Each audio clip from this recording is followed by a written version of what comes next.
আরে কি ব্যাপার, তুমি এরকম দৌড়তে আসছো কেন? দৌড়বো না, ওইদিকে আমার বাবা আমার জন্য বিয়ে ঠিক করেছে। তুমি তাড়াতাড়ি আমাকে বিয়ে করো, না হলে বাবা আমার অন্যজনের সাথে বিয়ে দিয়ে দেবে। আমি অন্যজনকে বিয়ে করব না। আরে এ কি বলছো তুমি? আমি তো তোমাকে আগে বিয়ে করে নিতাম, কিন্তু আমি তো কোনো কাজকর্ম করি না। তোমাকে বিয়ে করে আমাদের সংসার চালাবো কি করে, এটাই তো আমি ভেবে পাচ্ছি না। আরে ও ঠিক চলে যাবে, তোমাকে টেনশন নিতে হবে না। তুমি একটা আইডিয়া লাগাও না। অন্য সময় তো তোমার মাথায় খুব আইডিয়া আসে, আর এই বিপদের সময় তোমার মাথায় কোনো আইডিয়া আসছে না। আইডিয়া? আইডিয়া কি লাগাই, কি লাগা? পেয়েছি বাবু, আইডিয়া একটা পেয়েছি।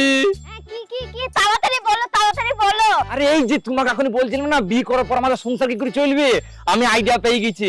আমাদের সংসার গড়গড় করে চলবে। শোনো, আমি বিয়ে করে নিয়ে চলে যাচ্ছি তোমাকে। আমার তো কোনো কাজকর্ম নেই, তোমাকে আমি 10টা বাড়ি ধরে দেবো। সেই বাড়িতে তুমি বাসন মাজা কাজ করবা, তাহলেই তোমাদের সংসার চলে যাবে।